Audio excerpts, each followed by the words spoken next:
একজন বাবা, একজন ছেলে আর ছোট্ট একটা প্রশ্ন, এটা কি?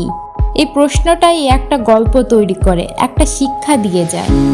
একদিন একজন বৃদ্ধ বাবা তার ছেলের সাথে বাগানে বসেছিল। ছেলে খবরের কাগজ পড়েই যাচ্ছে আর বাবা চুপ করে আছে। হঠাৎ একটা চড়ুই পাখি আসে। নিস্তব্ধতা ভেঙে বাবা ছেলেকে জিজ্ঞাসা করেন, এটা কি? ছেলে উত্তর দেয়, এটা চড়ুই পাখি বাবা। কিছুক্ষণ পর আবার বাবা প্রশ্ন করেন, এটা কি? ছেলে অবাক হয়, আবার উত্তর দেয়, এটা চড়ুই পাখি। তৃতীয়বার একই প্রশ্ন করেন এবং তার ছেলে একই উত্তর দেয়। চতুর্থবার সেই একই প্রশ্ন যখন তিনি করেন, এটা কি? এবার ছেলেটি বিরক্ত হয়ে পড়ে, কণ্ঠ কঠোর হয়ে যায়।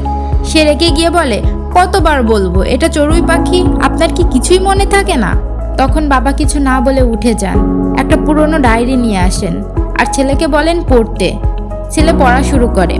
আজ থেকে বহু বছর আগে আমার ছোট্ট ছেলে 21 বার আমায় জিজ্ঞাসা করেছিল, এটা কি? আমি প্রতিবার তাকে আদর করে বলেছি চড়ুই পাখি। একটি বারও বিরক্ত হয়নি। এই লেখাটি পড়ে ছেলেটি স্তব্ধ হয়ে যায়। তার চোখে জল আসে, কারণ সে বুঝতে পারে সে আজ যা করেছে সে একই কাজ বাবা তখনও করেছেন, কিন্তু ভালোবাসা দিয়ে। আমরা বড় হয়ে যাই, কিন্তু তারা তো এখনো আমাদের সেই ছোটবেলার মতোই ভালোবাসে।